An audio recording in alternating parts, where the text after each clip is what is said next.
Ok? Boa noite a todas e todos. Boa noite para quem está assistindo, boa noite para vocês que estão aqui. Esse aqui é um canal que a gente está dando nome a um projeto das Marias Empenhadas, em alusão a Maria da Penha, né, fazendo esse trocadilho. Em comemoração hoje ao Dia Nacional da Mulher, dia 30 de abril. Então, eu trouxe aqui, eu chamei vocês todas queridas e todas Marias empenhadas, muito empenhadas mesmo, para a gente fazer essa homenagem para as mulheres. E cada um tem o seu ponto de trabalho, onde faz uma colocação com a sua especialidade, né? Tudo em prol das mulheres. Então, eu vou apresentar aqui rapidamente, uma por uma, e aí depois a gente vai fazer... a doutora Adriana tinha falado, vamos fazer uma mesa redonda, vamos fazer uma mesa redonda online. E vamos falar. Então, eu agradeço aqui a presença da doutora Adriana de Mello. Doutora Adriana, eu tenho certeza que assim, para a gente, né, é um exemplo, é uma querida. Tá dando problema no som? Hã? Tá sem dando fone? Tirar? Não. Tem alguém sem fone?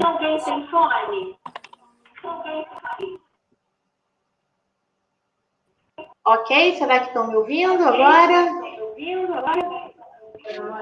Ih, sumiu tu, eu sumi. Cadê você, Ana Maria? Por que será que eu sumi, hein? Melhorou, será? Melhorou o som? Ainda está dando eco. Aí. Não está ouvindo? Está dando eco. Talvez com o microfone melhore. Eu não estou conseguindo ouvir. Ninguém? Não está conseguindo ouvir ninguém? Eu não estou conseguindo nada, gente, eu sumi. Que gente, eu sumi inteiramente. Ô, Ana Maria, você está no celular ou está no computador? Eu agora que tentei entrar para o computador. Sai e entra outra vez, talvez seja melhor. Júlia, por que será que está dando eco? Alguém está sem fone. Eu estou sem fone, eu vou pegar meu fone. Só um minuto. Tá.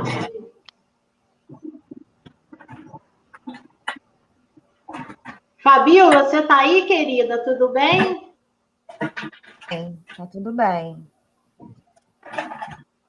Estou ouvindo. Tá, então eu vou apresentando para a gente enquanto a Ana Maria tenta entrar. Então, doutora Adriana, é um exemplo para a gente está sempre... Cadê ela? Saiu? Então vamos esperar. Estava ouvindo, Estela. Ela colocou aqui que não estava ouvindo. Aí eu não sei se ela deve ter saído e entrado outra vez. Estão me vendo? Calma. Você está de fone, Ana Maria? Hein? Você está de fone? Não. Você não tem fone? Não, eu preciso botar o fone, porque faz muita confusão com o fone. Vocês estão me ouvindo bem? Mas eu acho que se alguém estiver sem fone, dá eco. Mas eu acho que não está dando, não. Voltou a ouvir, doutora Adriana? Voltei a ouvir agora. Voltou? Então tá bom. Eu acho que agora não está dando eco, não, né? Não. Não, agora tá bom. Eu saí do computador e vou ficar no telefone, sabe? No celular. Tá ótimo. Acho que tá bom. Então tá, então vamos voltar. Deixa eu apresentar a doutora Adriana, nossa querida. Eu tenho certeza que todo mundo conhece, quem está assistindo a gente também, eu tenho certeza que conhece. Ela é a juíza do primeiro juizado da violência doméstica da capital. Ganhou o Prêmio Novari por esse projeto maravilhoso, que é o Projeto Violeta, e hoje eu e a Fabíola, que estamos representando a Sala Violeta do Juizado da Violência aqui de Petrópolis, estamos muito felizes com a sua presença e nós queremos que você fale o que você, porque tudo que você fala, todas as lives que a gente assiste, tudo é sempre maravilhoso, doutora Adriana. E quero agradecer também, porque se hoje nós temos um trabalho maravilhoso, nós temos o juiz, o nosso juiz é o doutor Afonso Botelho, né? E o doutor Afonso, ele dá esse respaldo, ele permitiu, ele ajudou, ele abriu essa porta para a gente. Hoje nós temos um grupo reflexivo, onde eu fiz a capacitação com a Madeline, que é a psicóloga do grupo reflexivo, ela trabalha com a gente, faz um trabalho maravilhoso, que continuou durante a pandemia. Nós temos eu estava falando, esse grupo reflexivo, a doutora Adriana nos permitiu, há 8 anos atrás, que a gente fizesse a capacitação. Nós ficamos 1 ano frequentando o grupo lá do primeiro juizado, a gente teve um aprendizado maravilhoso, estamos sempre gratas a você, doutora. E temos também a Sala Violeta, que também é uma permissão do doutor Afonso, que está sempre empenhado em deixar que a gente faça esses trabalhos que fazem toda a diferença, né? A gente não é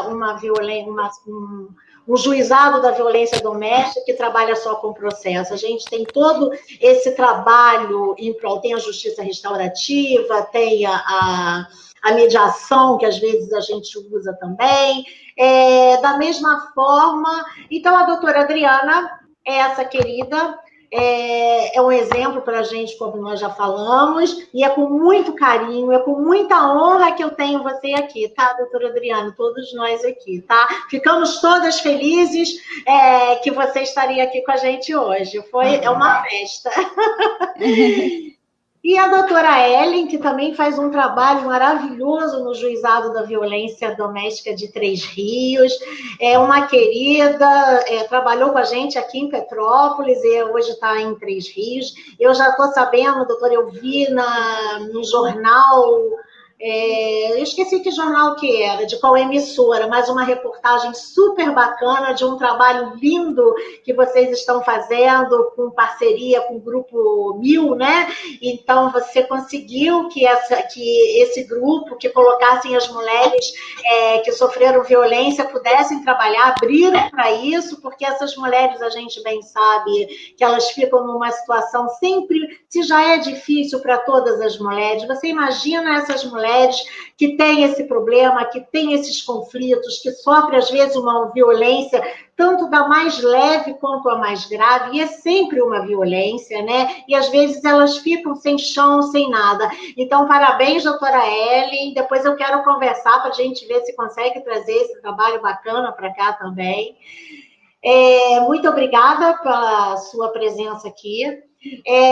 Doutora Silvana, querida também, procuradora do trabalho, do Ministério Público do Trabalho Federal, né? Doutora Silvana também trabalhou com a gente, petropolitana também, e faz um trabalho maravilhoso, está sempre aí fazendo, levando a palavra dela, muito bacana para essas lives que apoiam as mulheres, muito bacana, é um trabalho também maravilhoso, e ela quer também aqui com a gente fazer esse trabalho com as Marias Empenhadas, né? Então, a gente está buscando, tentando ver o que a gente pode fazer para melhorar a vida dessas mulheres. Ana Maria Hatz, essa querida que fez um trabalho maravilhoso aqui nessa última gestão municipal, ficou à frente da cidadania, e fez um trabalho para as mulheres, como sempre. Ana Maria é uma deputada constituinte que lá naquela época trouxe todo, né, essa diferença que existia, né, diminuiu, aplacou, né, toda essa diferença entre homens e mulheres, fez um trabalho maravilhoso. Hoje a nossa Constituição está aí, com a colaboração dela, isso é uma honra para a gente. Então, Ana Maria, muito obrigada pela sua presença também. Eu sei que você vai ter muita coisa bacana para falar aqui para a gente. Fez essa campanha do X na mão, dando todo o apoio. Nós entramos juntas, fizemos, falamos com as farmácias, fizemos algumas lives, né, Ana Maria? Foi assim, um trabalho super legal.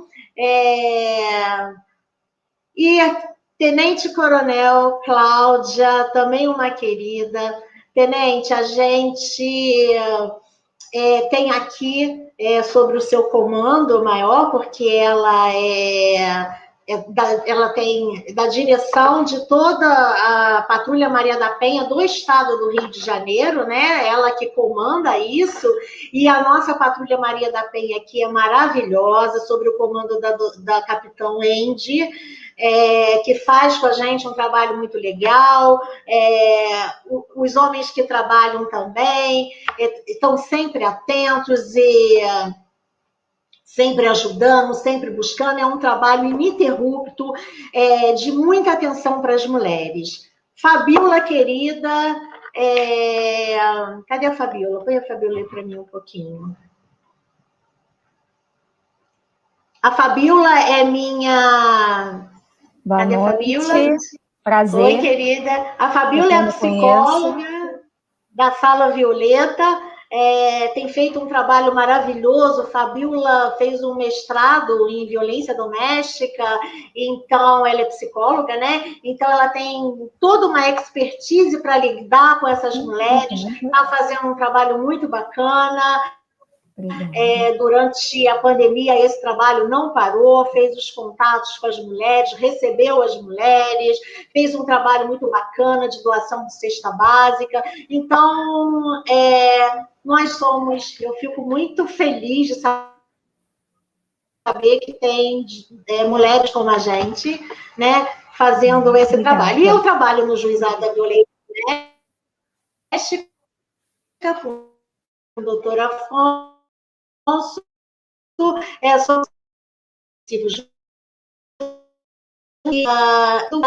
tá? Então, eu quero que agora cada um traga aqui a sua colaboração, a essa homenagem a todas nós mulheres, tá bom? Eu vou colocar um pouquinho antes, a doutora Adriana vai começar a falar, mas antes eu vou colocar aqui rapidinho, 1 minuto, um filmezinho que a Fabíola fez da nossa Sala Violeta, tá bom? Ju.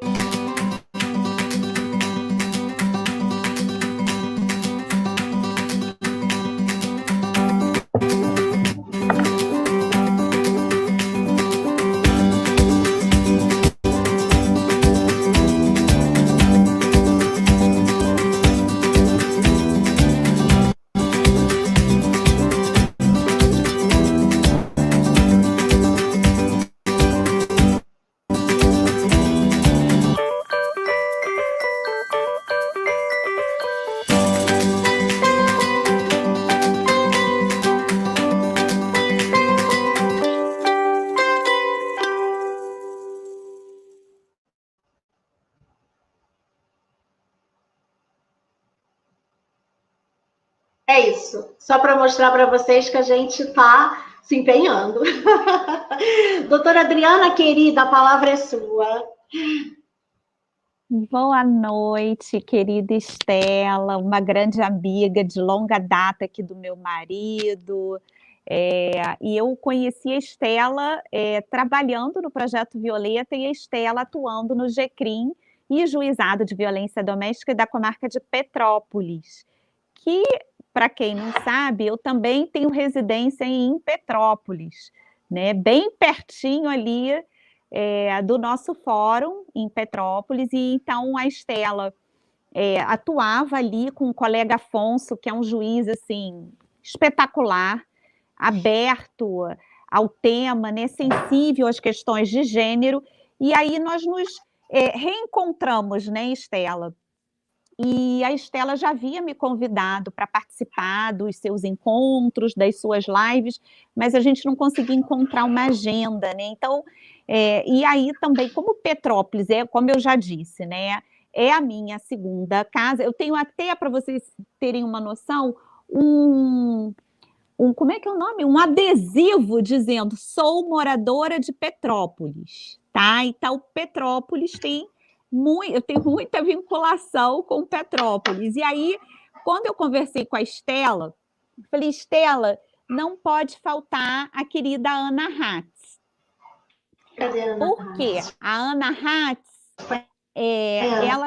ela também tem um trabalho espetacular em Petrópolis, e eu já conheci a Ana Hatz, porque a Ana Hatz é uma deputada federal da Constituinte. Ela teve um trabalho belíssimo ali na Constituição, junto com Leila Linhares, com Pomba Marques Porto, com Schuma, né, com Silvia Pimentel, com várias mulheres ali espetaculares, e criaram, inclusive, a Carta das Mulheres aos Constituintes, elas que fizeram, e a Ana Hatz, na ocasião, teve aí, não deixou de ter, porque aí, né, se engajou no movimento feminista brasileiro, e eu também conheci a Ana Hatz em outras oportunidades, e tenho, assim, muito carinho por ela, né? E aí fomos também nos reencontrar em Petrópolis, nesses eventos, nesses encontros com a Emerge. Ela já veio à nossa escola da magistratura em algumas ocasiões. Então, é uma colega assim, de trabalho, que eu digo, muito presente aí nas nossas ações entre o Tribunal de Justiça e, né, o Poder Executivo de Petrópolis. Na ocasião, ela ocupava também essa função.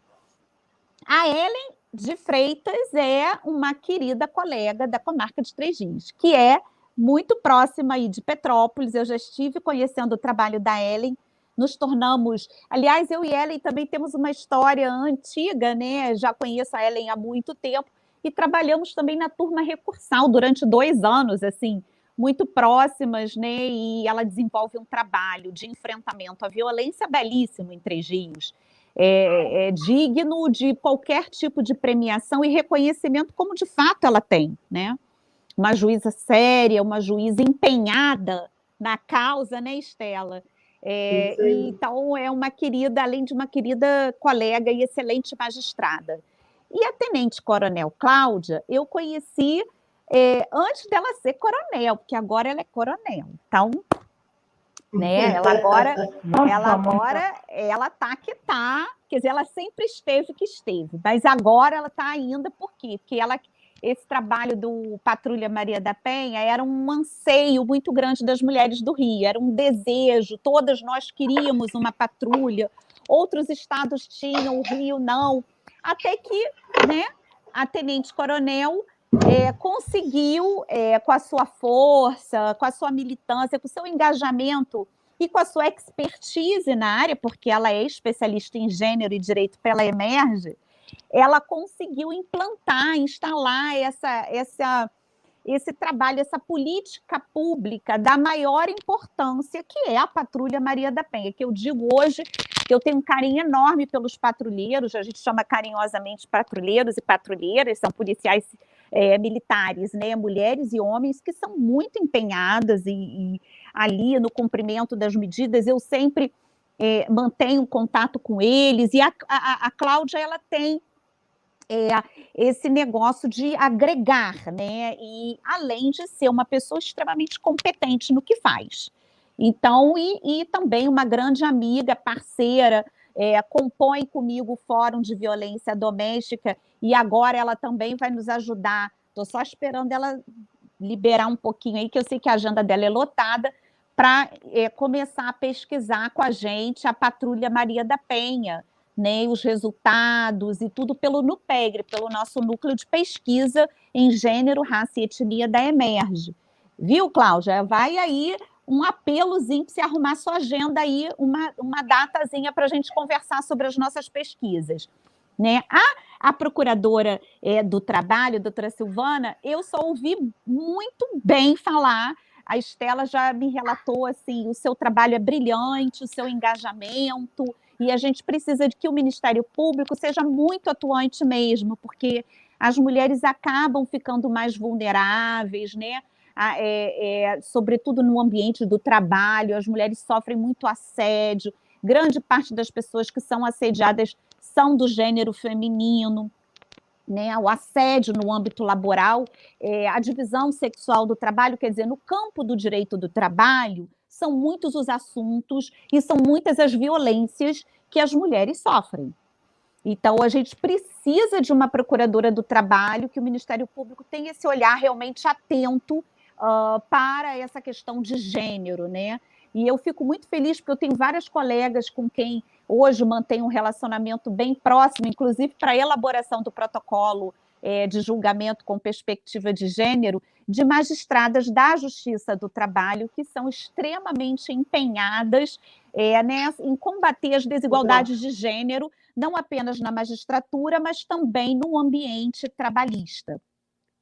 E a psicóloga Fabíola, que faz um trabalho lindo na Sala Violeta.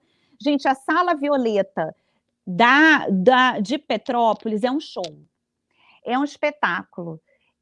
Funciona bem, tem uma equipe engajada, tem um juiz à frente espetacular e tem Estela no comando, eu diria assim, da locomotiva, né? Porque eu digo que a Estela é uma locomotiva. E ela vem atrás, assim, com um trabalho belíssimo. E a Sala Lilás de Petrópolis, eu não tenho problema nenhum em dizer que é uma das salas lilás mais bem feitas e mais bem equipadas hoje do nosso estado.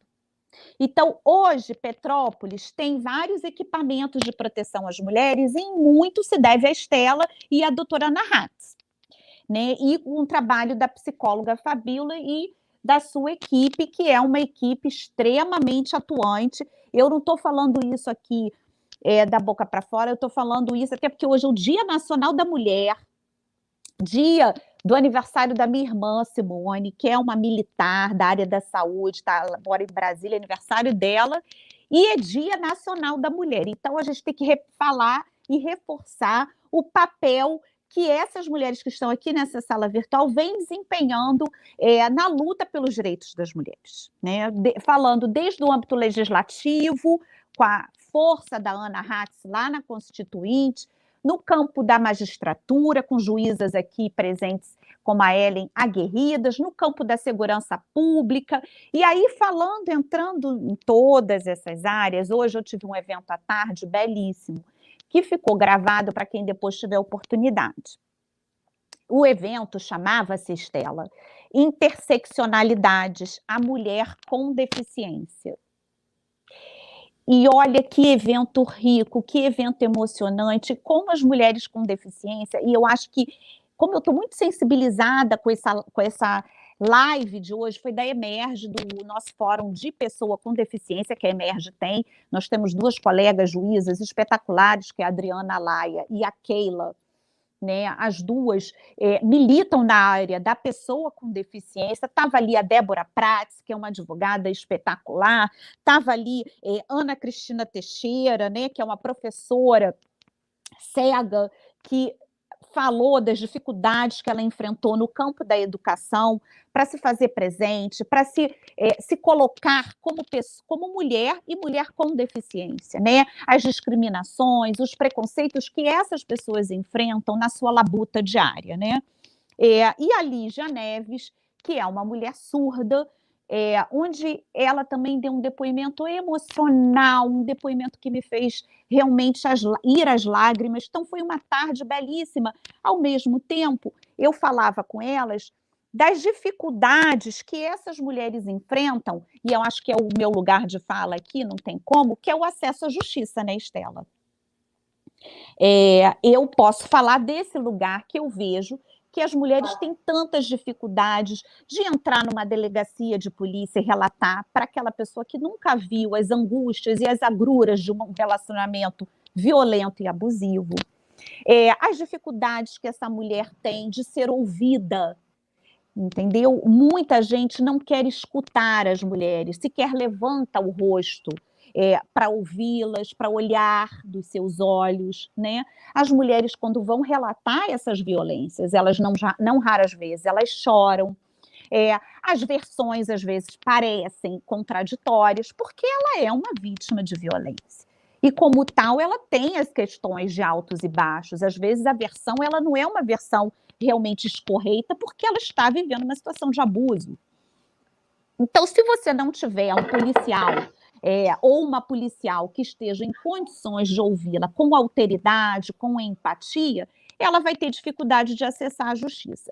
A mesma coisa em relação ao judiciário. Ela precisa ter um judiciário que a acolha, né? Que a escute, que não julgue pelo comportamento ou pela roupa, né? Que ela seja ouvida de uma forma cordial. E assim deve se portar a juiz ou o juiz, sobretudo de uma vara especializada como a nossa. Ter essa escuta que tem que ser qualificada, mas não julgadora. Olha a dificuldade, um juiz ou uma juíza ter uma escuta qualificada, porém não julgadora. Mas é assim que diz, exatamente em relação às vítimas, diz todos os documentos internacionais e recomendações, sobretudo da ONU, do Comitê CIDO, que diz que o Poder Judiciário, ao prestar a sua jurisdição, tem que ter consciência de que existem papéis sociais e que existem estereótipos de gênero que podem prejudicar essas mulheres no seu direito fundamental de acesso à justiça.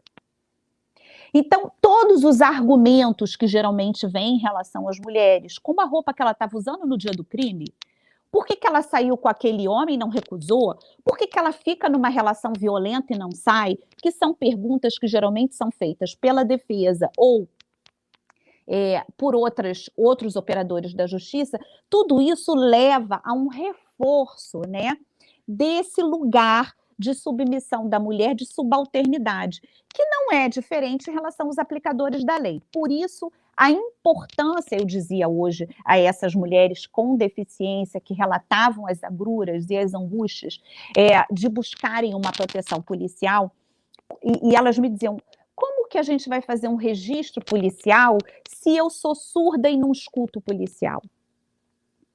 Quem vai fazer a tradução? Quem vai traduzir e interpretar o que eu estou dizendo? Se ele tem vários registros para fazer. Quem que vai traduzir uma audiência? Como que eu vou depor no Poder Judiciário se eu sou surda? Ou se eu sou cega? Né? Como eu vou ler um processo no PJE, que é o sistema eletrônico hoje adotado, se eu não consigo enxergar? Né? Quem vai fazer para mim essa interpretação, essa tradução? Então, são essas as questões que hoje causam grandes dificuldades de acesso à justiça, e isso para as mulheres com deficiência. Vocês imaginem que já é difícil para uma mulher que não tem deficiência acessar a justiça sem ser desqualificada, sem ela enfrentar as barreiras, né, que são culturais, que são sociais, que são políticas, barreiras essas muitas vezes intransponíveis para algumas mulheres, né, sobretudo as mulheres com deficiência, que eu hoje especialmente estou muito tocada com isso e espero que esse evento hoje, que eu recomendo todas que estão aqui assistirem na Emerge, porque vocês vão ter assim uma visão do que sofre uma mulher com deficiência. Doutora Adriana, me dá licença só um minuto.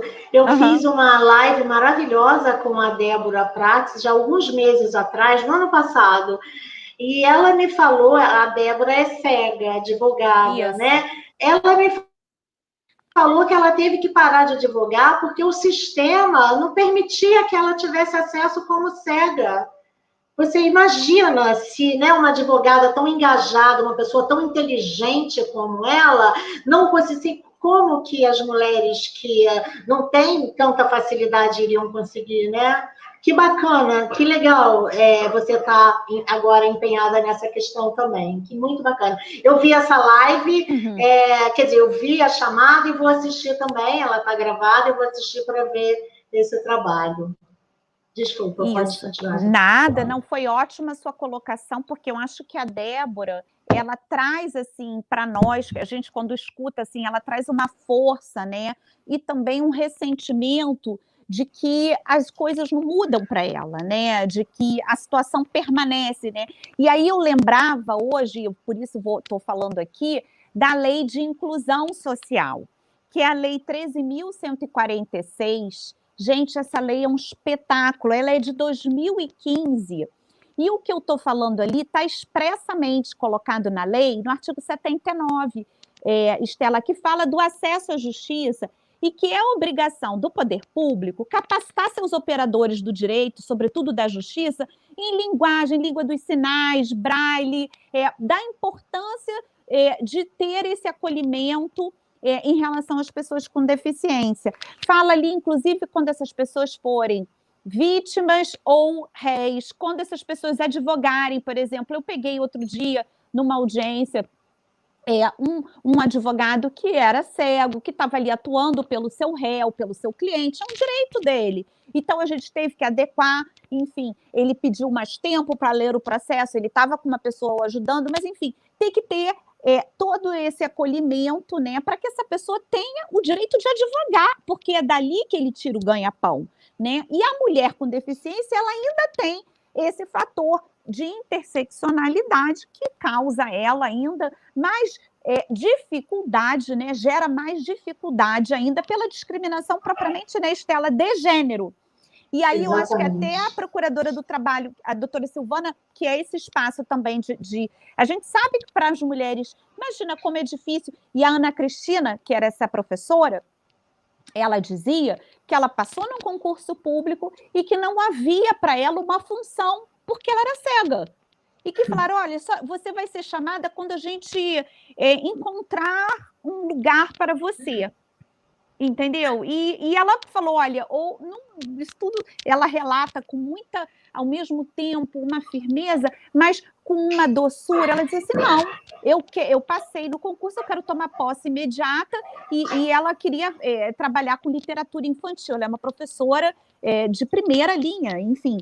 E ela hoje trabalha com isso, mas ela precisou ser firme ali, um direito dela. Ela passou num concurso e ela é professora, e porque ela é cega não tinha como assumir? Nada disso. Isso aí é inconstitucional, sobretudo. Então, essas pessoas precisam ser informadas, né, essas mulheres, e aí, nesse artigo 79 da Lei 13.146, que fala da questão da inclusão social, a gente lembra também que a recomendação 33, gente, 35, a recomendação 35 do Comitê CEDAW fala justamente isso, que a violência de gênero contra as mulheres atinge de forma desproporcional mulheres, por exemplo, indígenas, as mulheres com deficiência, as mulheres, dependendo da religião, sofrem discriminação de acordo com a religião que elas professam, as mulheres que vivem no campo, por exemplo, têm mais dificuldades ainda, as mulheres negras. Então, são fatores e marcadores que são interseccionais, a condição de gênero e esses outros fatores. Então, isso tudo só para dizer assim, que a gente tem que lembrar que o Brasil é um país extremamente desigual, né, e está dentro das suas estruturas, tanto o sexismo quanto os preconceitos de racismo. Por exemplo, racismo. Não adianta mais você dizer que não é racista. Você tem que ter ações efetivas antirracistas, né, e ações efetivas. A mesma coisa em relação ao sexismo. A gente tem que ter posturas e ações proativas, como Patrulha da Maria da Penha é uma política efetiva, a Sala Violeta é uma política efetiva, o trabalho da Sala Lilás é uma política efetiva, e a gente tem que tentar incluir agora políticas efetivas para acolher as mulheres com deficiência. Então, a minha contribuição aqui hoje, porque eu estou muito realmente voltada para essa questão da mulher com deficiência, nesse Dia Nacional da Mulher, trazendo aí para vocês esses aportes, lembrando que não faltam leis no Brasil, e não faltam documentos internacionais que o Brasil ratificou, só falta agora colocar em ação todos esses mecanismos e instrumentos legais. Agradecendo muito a oportunidade, agora eu volto aí para a plateia, para o painel, que eu quero ouvir todas e todos aqui. Não sei se eu passei muito o meu tempo. Beijo.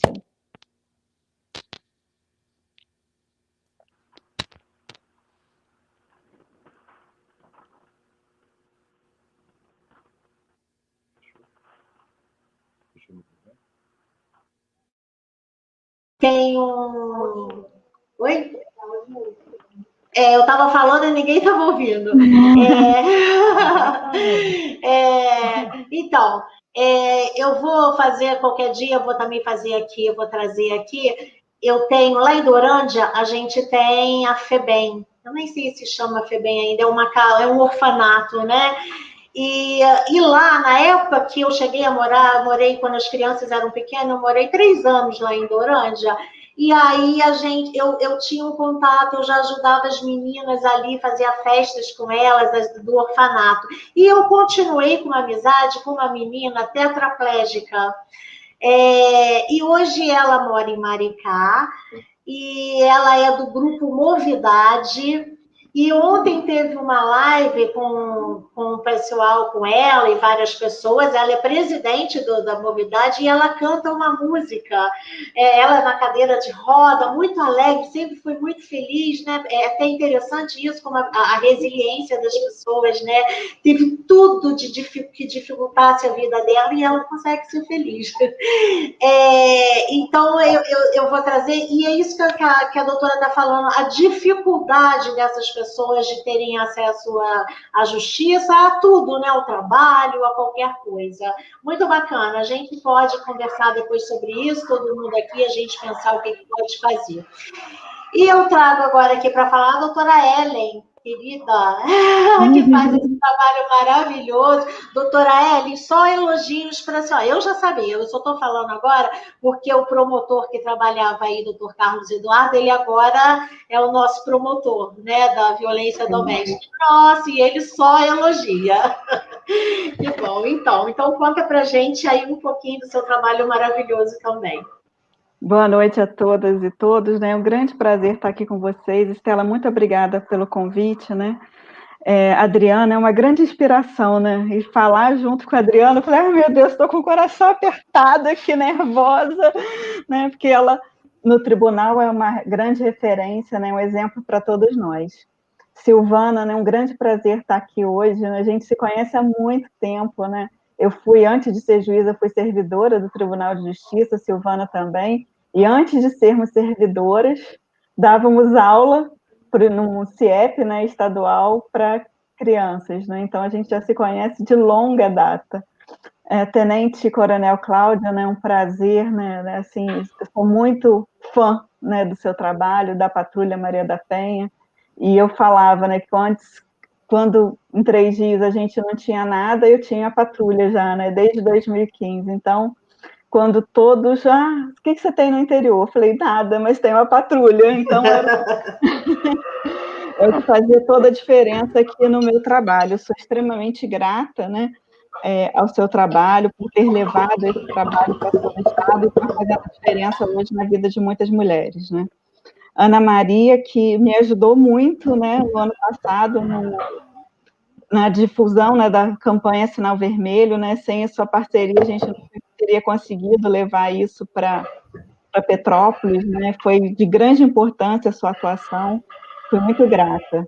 A Fabíola, que eu não conheço pessoalmente, né, mas que a gente só ouve elogios, e eu falo, né, com o meu amigo Afonso, que eu torço para ele um dia se promover, porque é meu ideal, né, ser juíza da violência doméstica em Petrópolis, porque é um trabalho fantástico que vem sendo realizado lá, né, tanto pelos juizados de violência doméstica como por toda a rede. Eu espero um dia, né, conseguir chegar a Petrópolis. E a Adriana falou sobre essas dificuldades, né, e essas desigualdades da mulher, nesse período de pandemia, elas se intensificaram ainda mais, né? Eu vi uma pesquisa que nos últimos 30 anos a taxa de mulheres no mercado de trabalho é a menor de todas, né? Então, a gente tem que continuar se empenhando, trabalhando nessa questão de violência doméstica e buscando soluções para essas questões, né? Como a Estela disse, a gente, aqui em 3 Dias, conseguiu uma parceria com o Grupo 1000 para a reinserção das mulheres vítimas de violência doméstica no mercado de trabalho, né? Uma das causas para que a mulher não rompa o ciclo da violência é essa dependência econômica, né? Dificuldade de se manter, de manter os próprios filhos. Então, a gente vem buscando essas soluções e essa parceria tem sido muito vitoriosa, né? E não só para a inserção dessas mulheres no mercado de trabalho, o Grupo 1000 também tem oferecido cursos, né? Cursos profissionalizantes para essas mulheres, cursos voltados à culinária, a coisas que a mulher possa fazer em casa sem precisar sair, né? Às vezes, principalmente agora nesse período da pandemia, com a ausência de escolas, né? As mulheres foram muito afetadas. Muitas tiveram que deixar o mercado de trabalho por não ter com quem deixar os seus filhos, né? Então, a gente precisa trabalhar ainda mais para diminuir essas desigualdades. Então, a gente está lá com cursos profissionalizantes, foi montado um salão de cabeleireiro para a gente qualificar essas mulheres, para que no futuro a gente possa reinseri-las no mercado de trabalho. E acompanhando, né, todas essas desigualdades sociais, assim, eu tenho me especializado nessa questão dos grupos reflexivos, né, nesse trabalho com os homens. Foi uma coisa que a gente se inspirou no trabalho que era feito em Petrópolis também, né? Minha psicóloga se qualificou em Petrópolis, e a gente percebe que os resultados são fantásticos, né? Os índices de reincidência nos autores que passam pelo grupo reflexivo são reduzidos de forma bem significativa. E só com educação e com a gente ressignificando a questão do que é ser homem, né, a gente vai conseguir reduzir esses índices tão tristes de violência doméstica no nosso país, né? A gente pensa que com a evolução, né, da sociedade o machismo vem diminuindo, mas isso não vem acontecendo, né? É importante, eu vou mostrar para vocês uma pesquisa que foi realizada pelo Instituto Papo de Homem, com homens jovens no Brasil de forma recente, né? E para demonstrar que mesmo entre os homens mais jovens, o machismo continua muito presente, né? 85% dos homens, eles consideram inaceitável que suas parceiras fiquem muito alcoolizadas.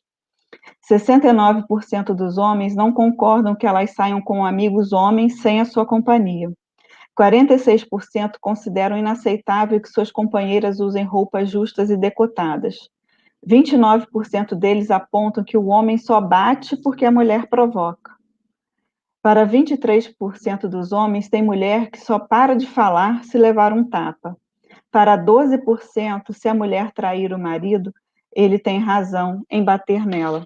Então, isso mostra que a gente tem muito, muito trabalho ainda a fazer para trazer uma mudança, né, nessa realidade, para que nada que a mulher faça dá o direito ao homem de agredi-la ou de tratá-la de forma desqualificada, de forma violenta.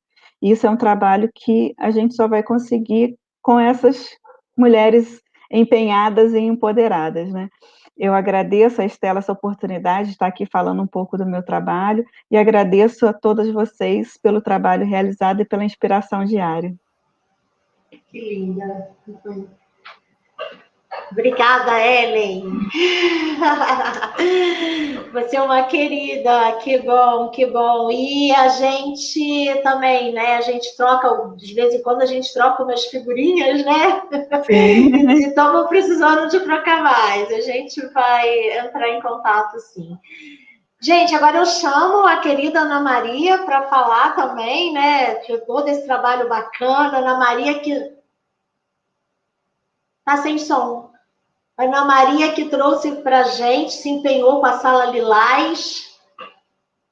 Ana Maria está sem som. Tira o microfone. Foi. Ok. Acho que agora eu consigo. Fala. Pronto. Consegue. Então, querida, que você agora coloque aqui para todo mundo, mostre para a gente, para quem está nos assistindo, esse trabalho maravilhoso que você faz durante tantos anos, né? E aqui em Petrópolis você se empenhou em trazer para a gente a Sala Lilás, que é maravilhoso também. E, doutora Adriana, se você acha que a nossa... e ficou linda, né, Ana? Ficou super bacana, super equipada. Se a doutora Adriana falou que a nossa sala violeta é bacana, a sala lilás, então, também um exemplo, um espetáculo de sala. Obrigada, Ana Maria. A palavra está com você, querida. Imagina. Muito obrigada. Eu queria primeiro cumprimentar todas essas minhas colegas que estão aí, principalmente a Adriana Mello, que mora meu coração de uma maneira muito especial, mas a doutora Ellen também, que eu conheci no passado e tinha fazer trabalho com ela, fiquei muito grata pela solicitude com que ela teve o tempo todo. A Tenente Coronel Cláudia, que eu já acompanho pelos compêndios de todos os anos do ISE sobre a violência doméstica, né? Você, Estela, que é uma pessoa que desenvolveu um trabalho maravilhoso no juizado, né? E que todo mundo reconhece e concorda. A Fabíola, que foi uma surpresa muito grande para todos nós na Sala Violeta, né? Com a solicitude e competência dela. E tenho o prazer hoje de conhecer, mesmo que seja, vamos dizer assim, online, mais presencialmente, a doutora Silvana da Silva, que eu não conhecia, era a única que eu ainda não conhecia desse grupo certo que está aí nesse momento. Muito bem, conheci-la então, doutora Silvana. Agora, o meu papel hoje aqui é falar enquanto sociedade civil, né? Porque eu não estou exercendo no momento nenhuma função pública. A Sala Lilás aqui em Petrópolis foi um desafio muito grande, ela está montada e eu espero, e enquanto sociedade civil vou continuar tendo, ela se transforme num CAC, como a gente pretende, que é até uma reivindicação do COEM, né, que tem lá no seu habitat a possibilidade de fazer, inclusive, o boletim de ocorrência para que a mulher possa ser assistida lá mesmo e não precise ir à delegacia para depois ir lá. Porque na Sala Lilás aqui de Petrópolis nós temos um movimento muito típico e muito completo, porque a gente está dentro de um hospital. Além de estar no Instituto Legal, a gente está dentro do hospital. Então, há tudo para que a mulher não precisasse se deslocar dali, no sentido de fazer uma denúncia na delegacia e ir para lá para ter um delito. Poderia ser tudo feito ali mesmo. Então, esse foi o trabalho de mais peso que a gente conseguiu fazer em Petrópolis, aqui à frente do Gabinete da Cidadania. E quanto a Ellen, a gente tentou desenvolver.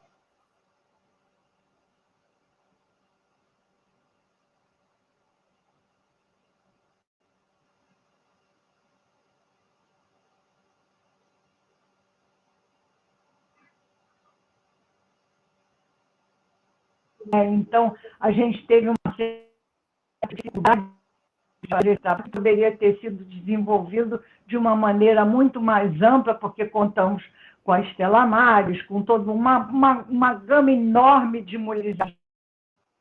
Ele não pegou como a gente esperava que ele pegasse. Tudo bem. Mas, então, falando enquanto sociedade civil hoje, eu quero dizer para vocês da minha satisfação.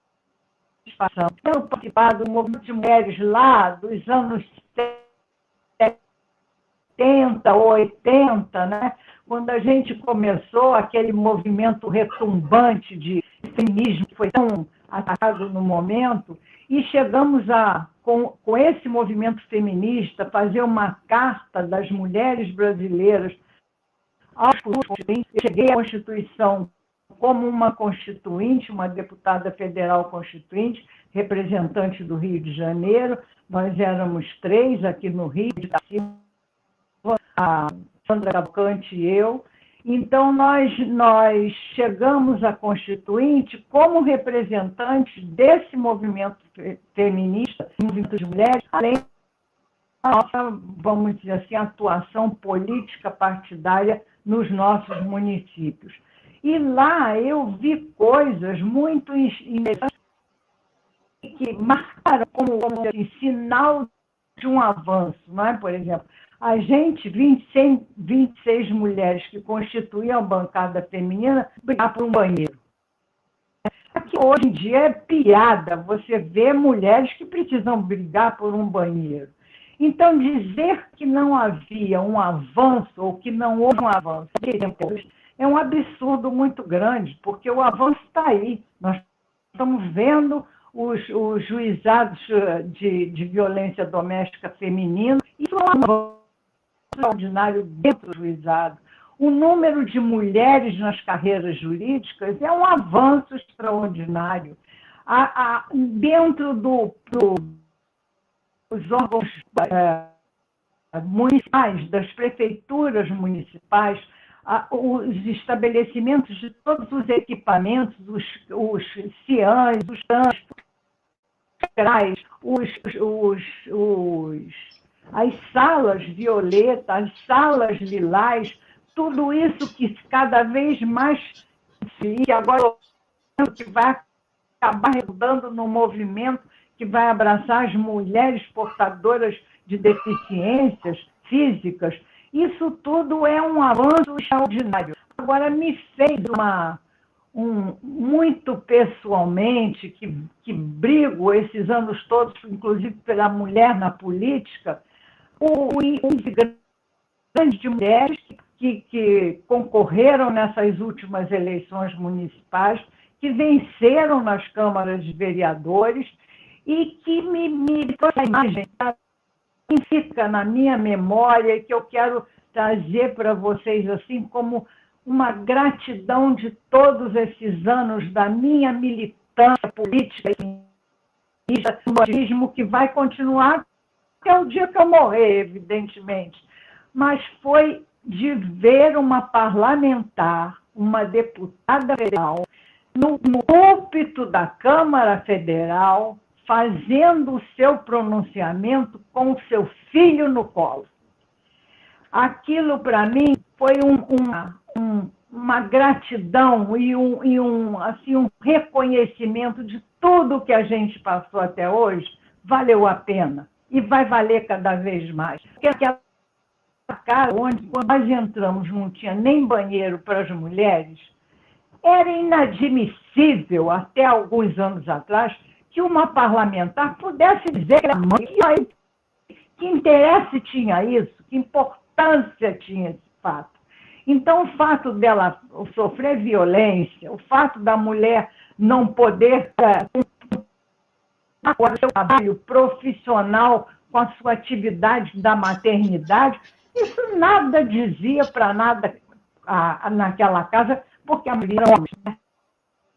Eles tinham a cabeça masculina e machista de todos aqueles anos de uma sociedade que a gente sabe que foi criada e culturalmente embasada nesses preceitos de violência do homem contra a mulher, o homem sempre exercendo o seu papel de poder sobre a mulher, sendo ela mais fraca. Então, a gente vendo hoje, no púlpito da Câmara, uma parlamentar ter a liberdade, a coragem de fazer um pronunciamento com o seu filho no colo, exercendo o seu papel político, mas não deixando de ser mulher, não deixando de ser mãe, não deixando de lado todas aquelas especificidades do nosso gênero, que a gente tem que cada vez mais ter orgulho delas e desenvolvê-las.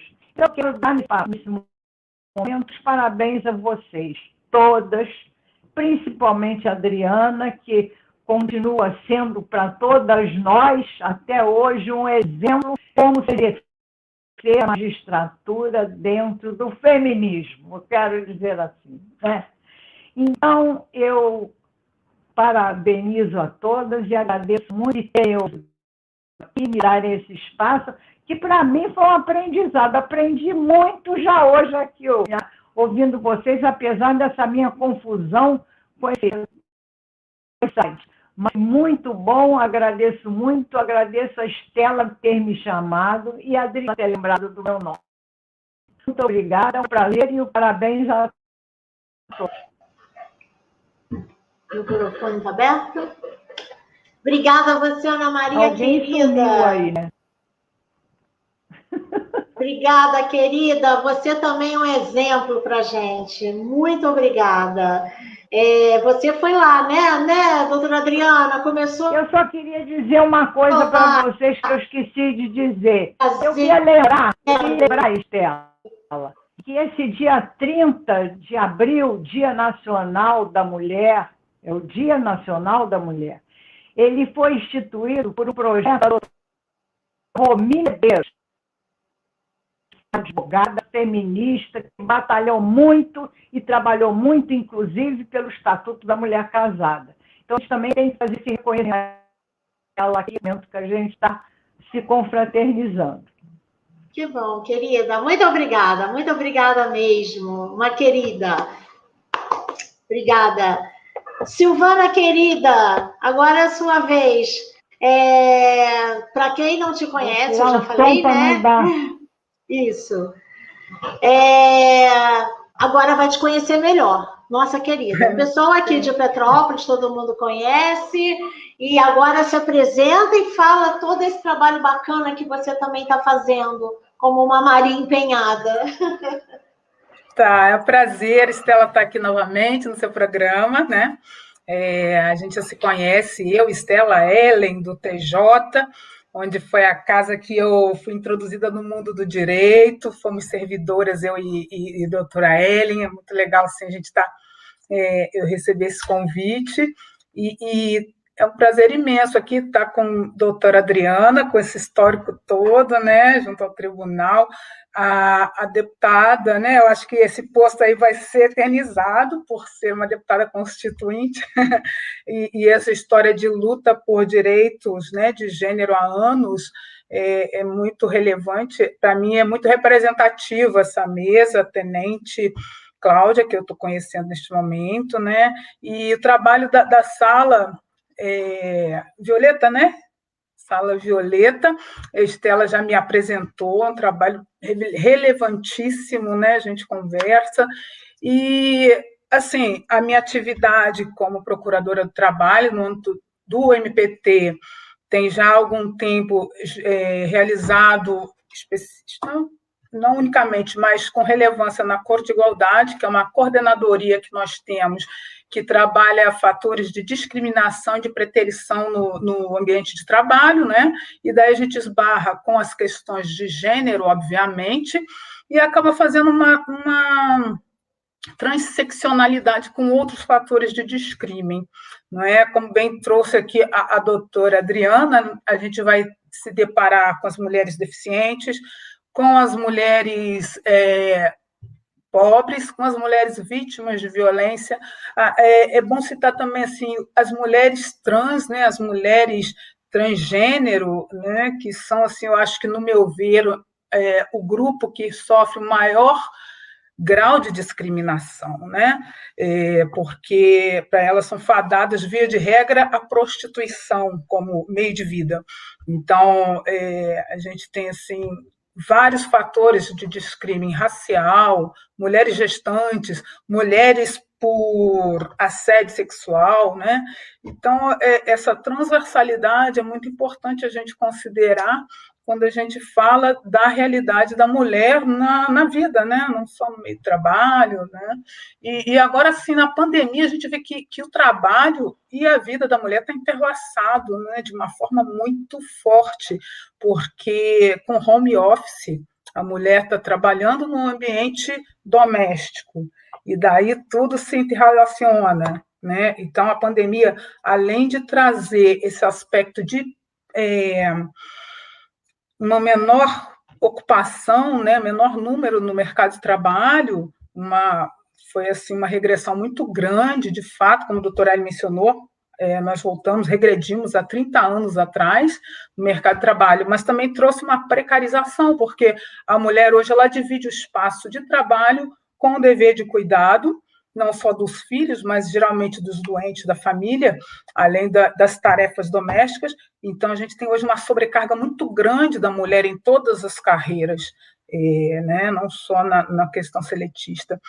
Então, a mulher assim, ela está sobrecarregada, sem contar nas situações em que a mulher tem que se desvincular do seu posto de trabalho para trazer, né, esses sobrecargas, esses encargos paralelos, né? Então, ela vai fazer as atividades domésticas, o dever de cuidado, conciliar, e com isso, o que acontece? A gente verifica que os atritos se acirraram na pandemia, as violências se acirraram, né?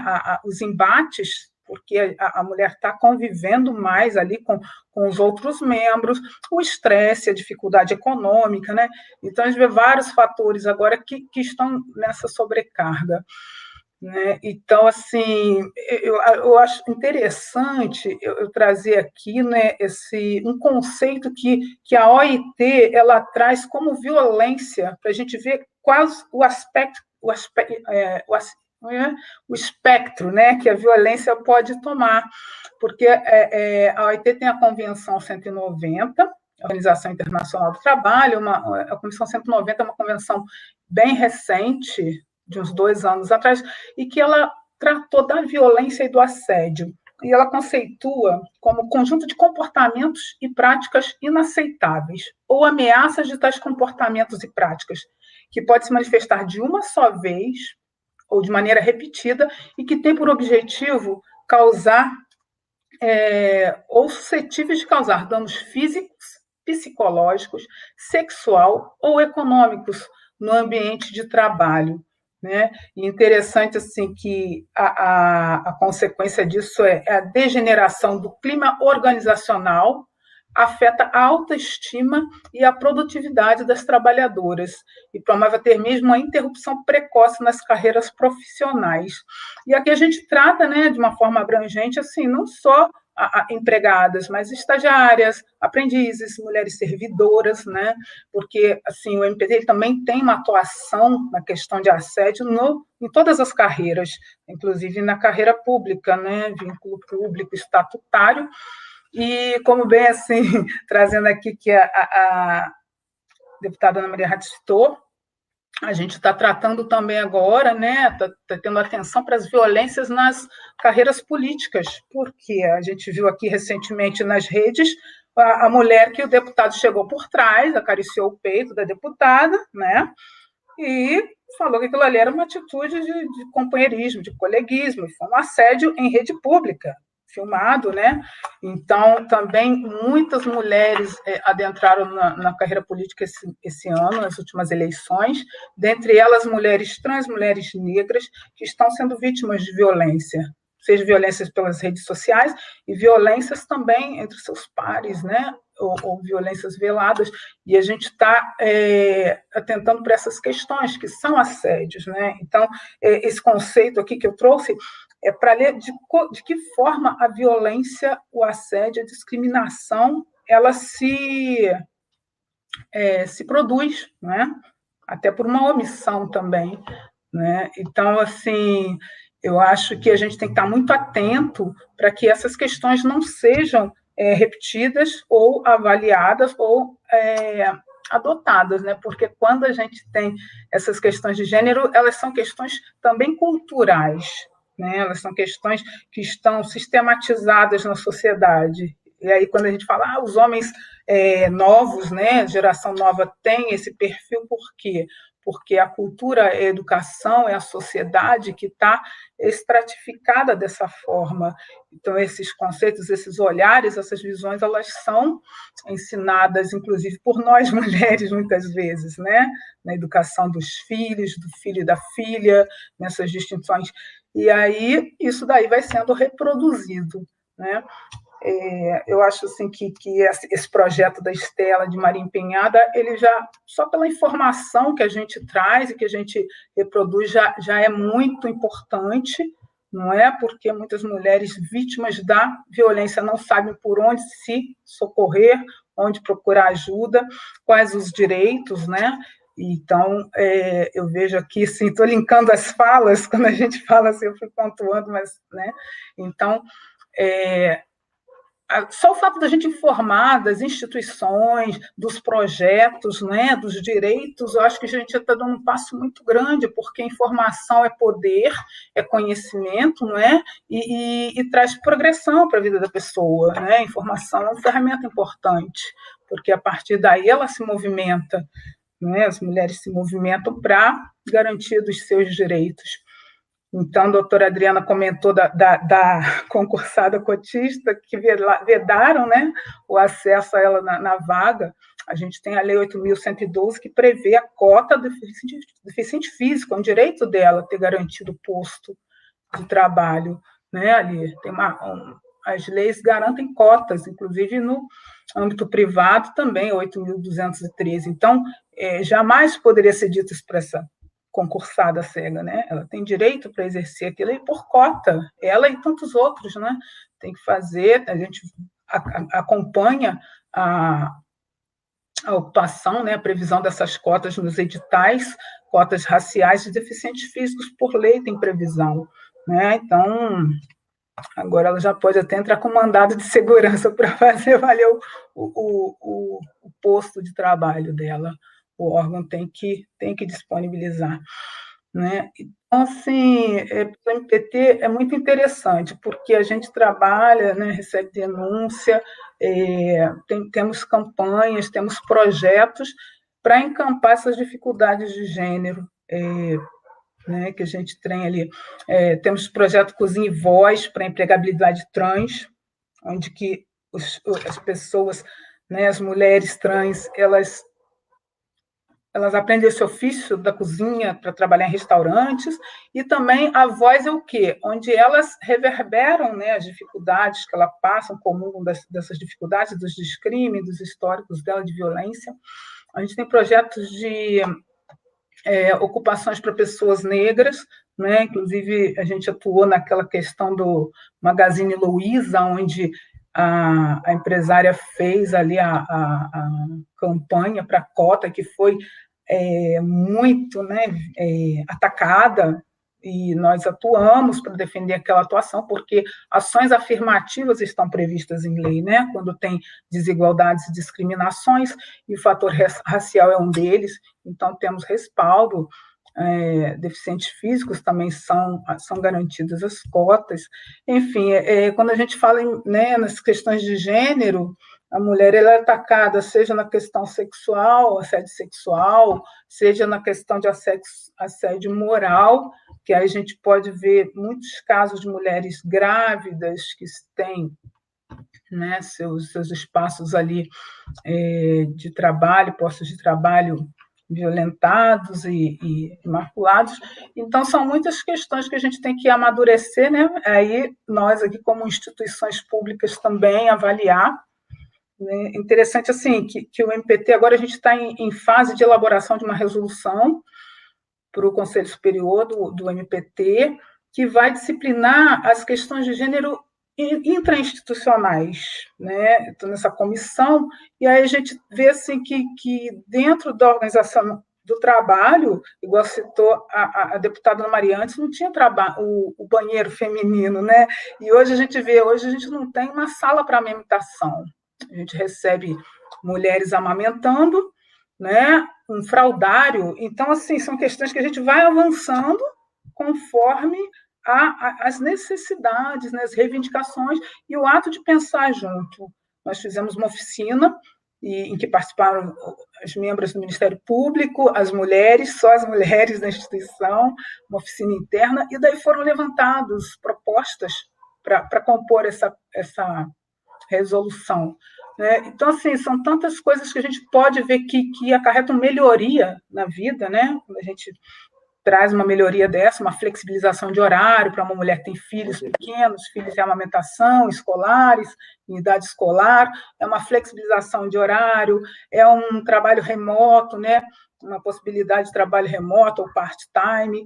Então, a gente tem que pensar aí do que pode agregar de melhoria para trazer essa isonomia, né? Porque no campo do trabalho a distinção de poder de participação, de contribuição e de atuação nessa questão de gênero é muito grande, né? Eu digo isso não só nas carreiras como juízas, que eu tenho amigas que relatam isso, né? Que para o homem juiz ele tem uma facilidade, porque ele não está na administração do lar, nem na atenção dos filhos, geralmente tem uma mulher que encampa suas atividades e o homem está 100% para o trabalho, né? Se ele quiser. Para a mulher já é diferente essa realidade, seja ela nas carreiras de alto escalão ou para o menor. Sem falar na ascensão também, né? Nas carreiras, nos postos de trabalho, que a gente tem também outras questões de discrime. Mas, enfim, acho que eu já esgotei aqui meu tempo, né, Estela? Eu gostei muito de fazer parte dessa mesa com pessoas bastante, assim, né, atuantes. E, assim, espero que a gente possa contribuir, sim, no projeto, tá, Estela? Sucesso e parabéns pela iniciativa. São essas as pontuações. Prazer estar aqui, gente. Obrigada, querida. Muito bacana tudo isso que vocês estão fazendo. Realmente, a gente vai estar ainda estamos nesse momento de várias políticas públicas, várias leis, uma opção de coisa ainda devem ser colocadas, né? Já avançamos bastante, mas a gente vai ainda estar porque, como você colocou, né, Silvânia, essa questão vem lá de quando a gente cria nossos filhos, né? Eu acho que, graças a Deus, eu acho que eu criei meus filhos já com uma outra mentalidade, que eles estão se saindo muito bem.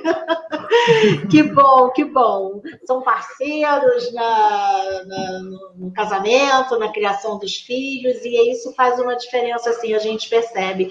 E muito obrigada, tá, querida? A gente vai se ver, a gente vai ter muita conversa ainda pela frente.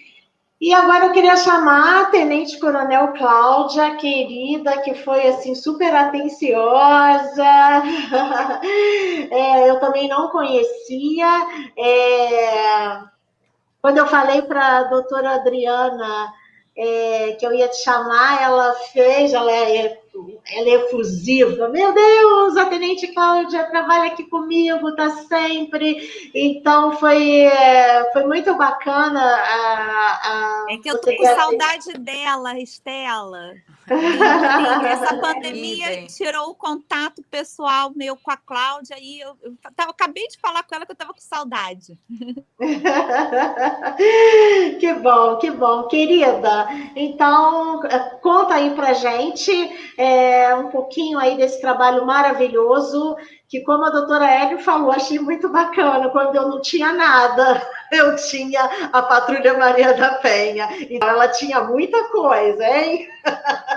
Porque é um alento. O pessoal aqui, como eu já falei, em Petrópolis, eles fazem um trabalho maravilhoso, é diário, estão sempre com a gente, toda hora, eles vão, eles procuram. Eu nunca podia imaginar que fosse um trabalho tão bacana assim. Nunca podia imaginar. Achei que fosse uma coisa assim, porque muita coisa a gente tem, sai, dá um nome, não sei o quê, mas não tem. Mas olha, parabéns, parabéns. Conta aí pra gente.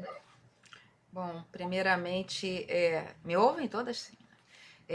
Queria agradecer, Estela, o convite. Estou te conhecendo também virtualmente, mas já estou encantada com você. E sem contar que eu acho que o aval de todas as pessoas que estão aqui nessa mesa sobre você já me habilitam a dizer e me considerar sua amiga, não é? E a te admirar como pessoa, como profissional.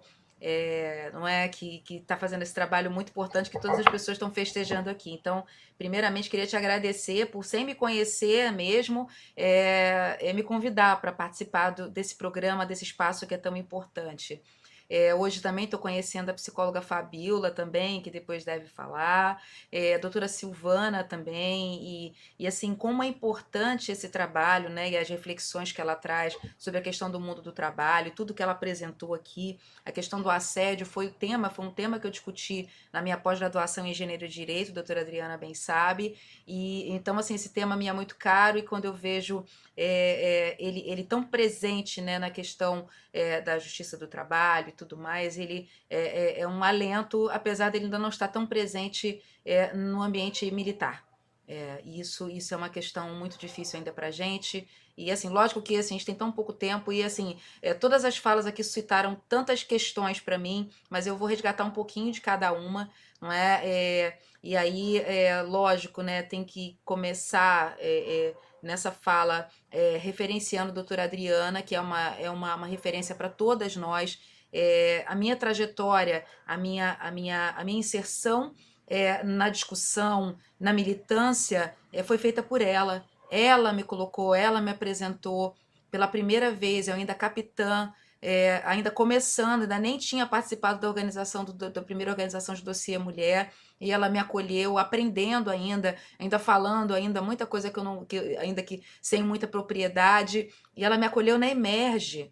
Imagina, a minha primeira experiência como capitã, fazendo uma apresentação numa mesa, naquele auditório gigante, não é? Que hoje a gente não está podendo mais compartilhar, mas que parecia maior do que não sei o que para mim, né? Ele parecia maior. Hoje eu não acho ele tão grande, mas naquele momento parecia que ele ia me engolir.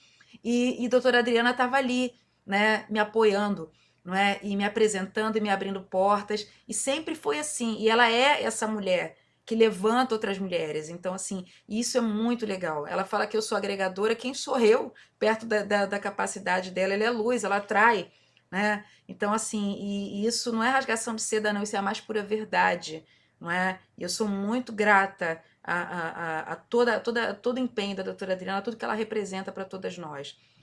A doutora Ellen, aí todas essas pessoas que eu estou conhecendo vêm através desse ponto de luz que é a doutora Adriana também. Doutora Ellen, uma querida que eu conheci também nessa jornada da Patrulha Maria da Penha. E assim, um detalhe que a gente tem que dizer, um ponto importante que a gente tem que dizer é que em todo o processo de formação da Patrulha Maria da Penha, que nós fizemos capacitações itinerantes, doutora Ellen participou de todas as capacitações. Ela saiu de casa às 3 horas da manhã para estar numa sexta-feira para fazer uma palestra junto com os Guardiões da Vida de Três Rios para a patrulha, para os policiais da Patrulha Maria da Penha do 6º CPA. E ela participou, não aqui, dobrado para a senhora. Então ela participou de todas, ela foi assim incansável, não é? Ela peregrinou na nossa caravana, que a gente fala que foi a caravana de formação da Patrulha Maria da Penha, e ela peregrinou com a gente em todas as formações. Então, assim, eu não tenho medida, eu não tenho palavras assim para agradecer todo o empenho. E ela coloca uma coisa que é muito importante, porque antes de nós termos a Patrulha Maria da Penha, nós tínhamos o Guardiões da Vida. Né? O Guardiões da Vida, ele era um projeto, não é, que começou em 2014 em Três Rios, e pelo fato dele não ter uma institucionalidade ainda, ele acabou se, como é que eu posso dizer, em Três Rios, não, em Barra do Piraí, onde ele nasceu, ele acabou sendo esvaziado, e quem começa, né, quem pega esse legado e leva ao sucesso e que serve de inspiração vai ser Três Rios, não é? O 38º Batalhão, com Guardiões da Vida, que vai fazer, e a parceria com a doutora Ellen é fundamental, principalmente para não deixar o programa esmurecer.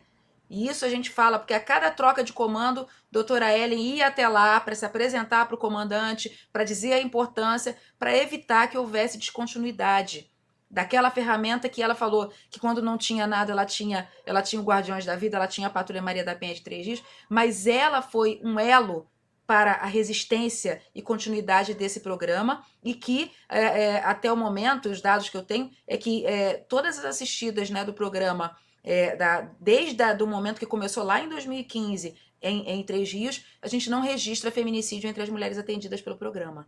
Depois disso, ela evoluiu para o Flor de Lótus, e não para, porque ela é uma máquina também, não é? E muito dedicada, não é? E, assim, fazer uma referência também à doutora a nossa deputada, né, Ana Rates, né, uma referência para a gente, não é? E eu, na convivência com a doutora Adriana também, passei a ter, e é uma coisa que tem um apagamento, que é a questão da atuação das mulheres na Constituinte. Há um apagamento histórico das mulheres, isso a gente tem que lutar o tempo todo para que isso não aconteça, mas há sistematicamente um apagamento, e a gente tem um apagamento dessas mulheres constituintes. Então, assim, é muito importante a gente festejar e reconhecer a presença delas, não é? Reconhecer, e principalmente as que estão aqui entre nós, ainda temos muitas delas ainda, e fora as outras mulheres que atuaram nesse processo, não é? As feministas que fizeram toda a mobilização, não é? E aí a gente destaca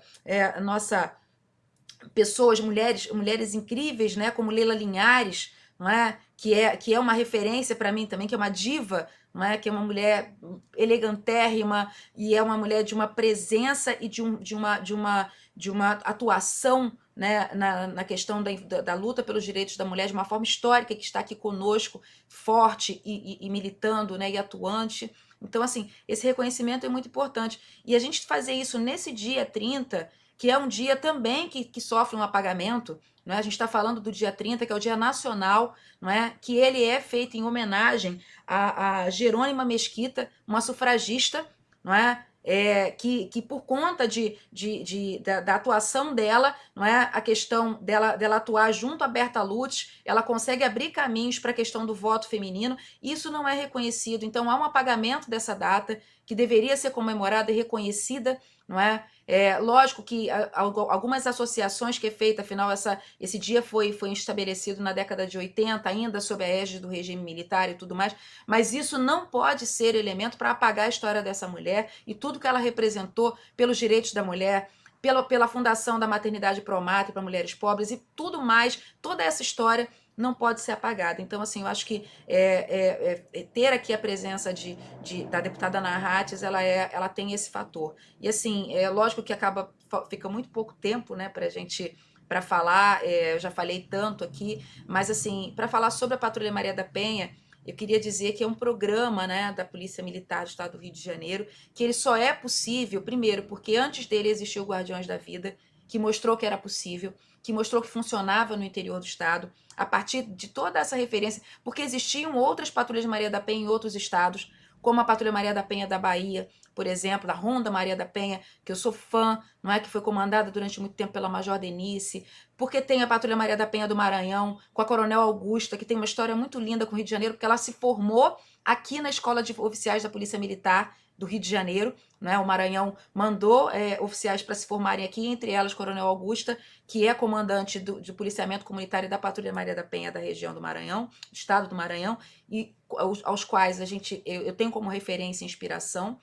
E esse trabalho todo ele só é possível porque houve, num determinado momento, e a gente fala disso quando a doutora Adriana fala do sonho que nós tínhamos de ter a Patrulha Maria da Penha, do desejo que ela tinha em ter uma Patrulha Maria da Penha, para apoiar o juizado dela e que apoia todos os outros juizados.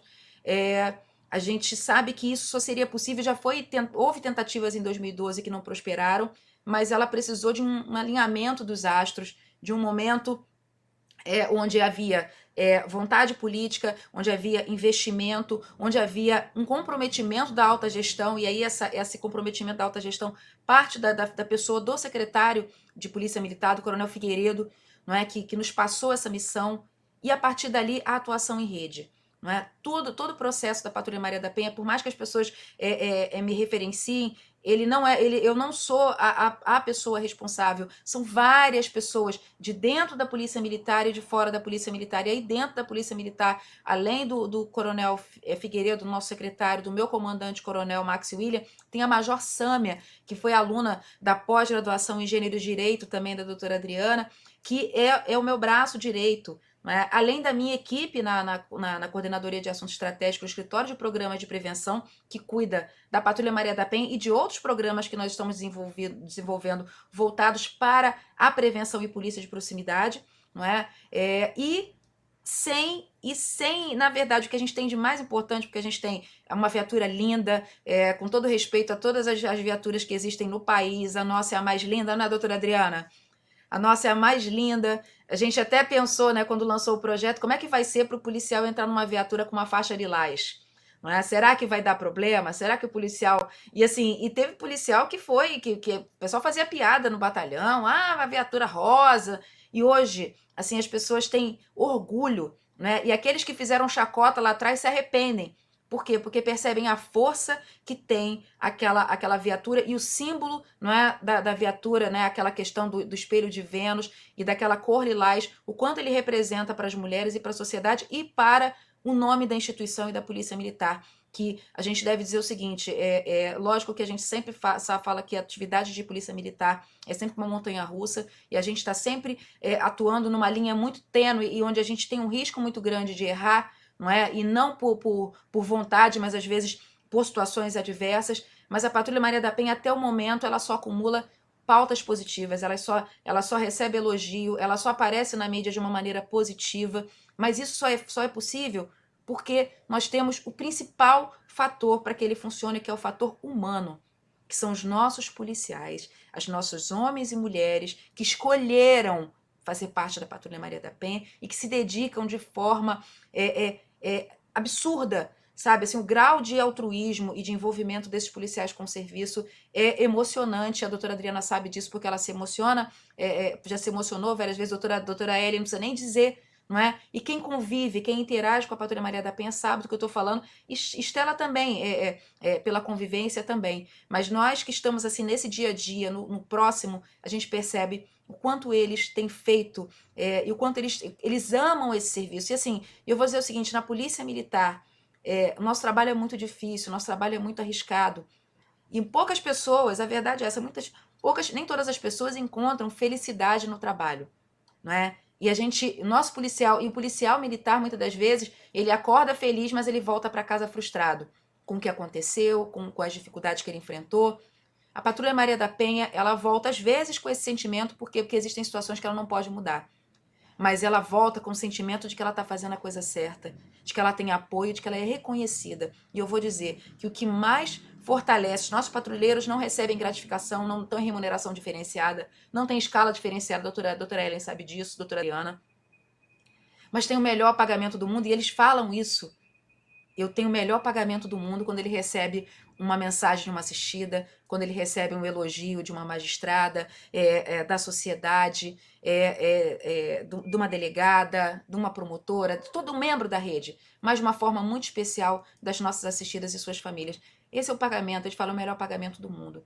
Então, assim, pena que a gente não tem, vai ter outras oportunidades, me chama de novo que eu venho para a gente conversar, para fazer uma apresentação mais estruturada, mas eu queria compartilhar um pouco desse sentimento, não é? De amor que a Patrulha Maria da Penha, que é possível, e aí, o que é mais bonito nessa história, que é possível a Polícia Militar fazer isso. A atividade que hoje a gente desempenha na Patrulha Maria da Penha, ela está sendo transformadora para dentro e para fora. Eu creio nisso. E isso é possível porque a gente tem o apoio, não é, incondicional, não é, de pessoas como a doutora Adriana e, né, da nossa querida desembargadora Sueli, não é, que é uma maravilhosa, que foi fundamental nesse processo de implementação do programa. É isso. Ok. Muito linda, muito obrigada, querida. E eu vou querer sim, a gente hoje, né, a gente está aqui só homenageando, mas depois a gente pode se aprofundar sim. E eu vou chamar a Fabíola. A Fabíola tem um contato direto com o pessoal da Patrulha Maria da Penha aqui. Ela vai contar o trabalho maravilhoso que eles fazem. Agora, né, Fabíola, eles estão muito mais ligados com a gente, por conta da pandemia, a gente teve que acioná-los com mais vezes, né, Fabíola, porque a gente sem o contato, sem conseguir falar direito com as mulheres, às vezes o fórum fechado, com o horário reduzido, a gente tinha que contar era com a Patrulha Maria da Penha para que ajudasse essas mulheres, né, que estavam passando por esses momentos difíceis. Então, Fabíola, está com você a palavra, querida. Obrigada. Todas estão me ouvindo? Boa noite a todas. Tá ótimo. Primeiramente, eu quero expressar a minha gratidão em poder estar participando dessa live numa temática assim de grande relevância, que é o Dia Nacional, né, da Mulher. E uma das maneiras, né, do enfrentamento é proporcionar esses momentos de reflexões e de discussões, né, sobre essa temática. Também quero dizer que, assim, né, participar dessa live também me deixa um pouco nervosa pela responsabilidade de estar dividindo esse espaço com profissionais e mulheres, assim, que nesse enfrentamento da violência contra a mulher são importantes, né, cada um no seu espaço, mas são importantes e com trabalhos bem relevantes aí nessa atuação. Então, assim, dá um frio na barriga. Mas, assim, e também quero pontuar que, assim, né, que, assim, toda a minha atuação ali como psicóloga, de toda a equipe que tem assistente social, tem uma assistente administrativa, a gente também tem que agradecer e também tem que pontuar que é muito, assim, pelo acolhimento que a Estela nos dá como coordenadora. Às vezes eu chego para ela e falo, Estela, tem uma ideia. Ela fala, querida, vamos discutir. Ou senão, vamos.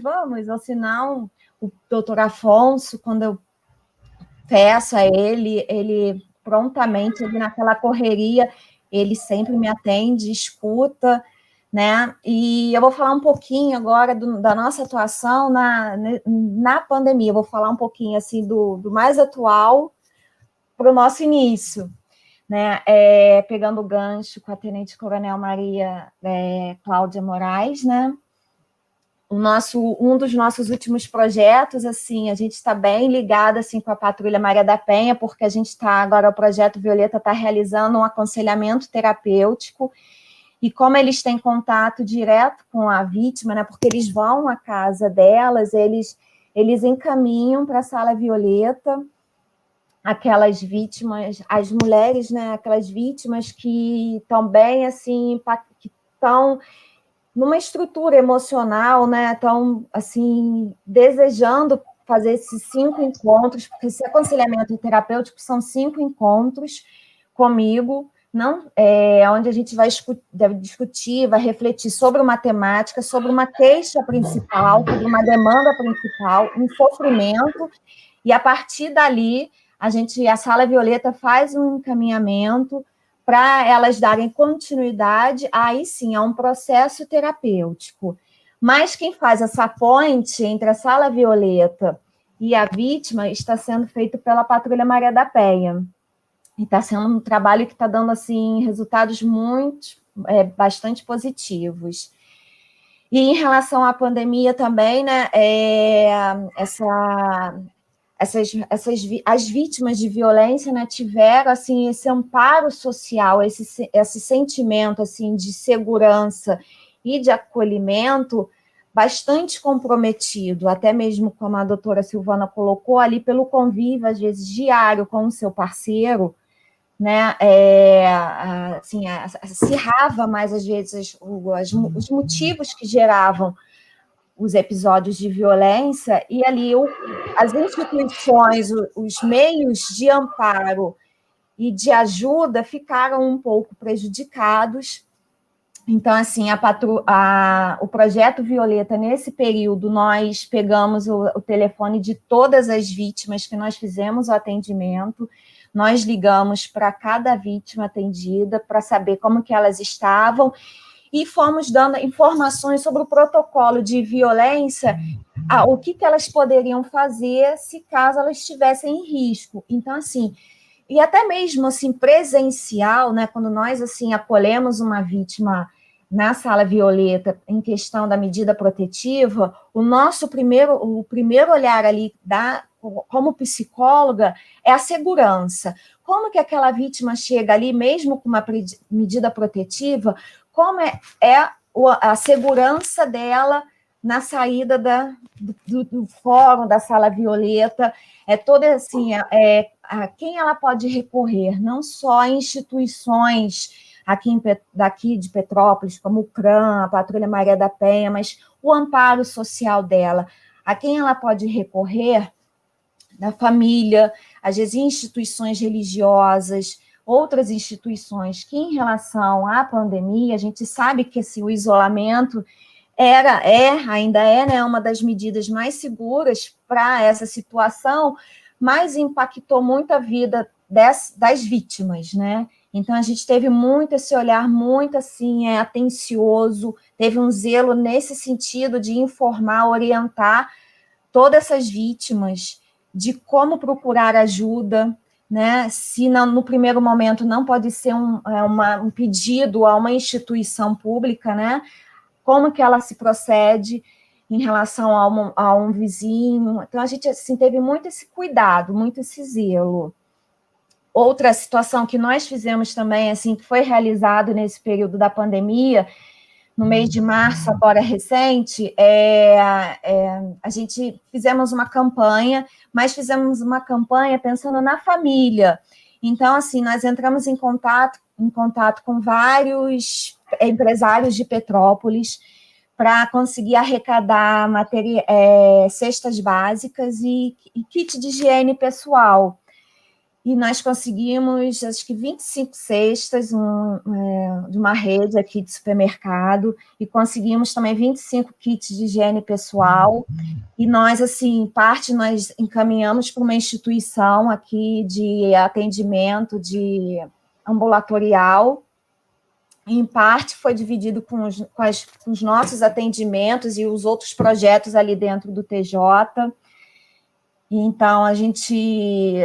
Nessa época do isolamento, a gente teve esse cuidado, né, com essa questão da segurança, com a questão assim, de como ajudar em termos de alimentação, de higiene, e acho que nesse período de pandemia foi isso.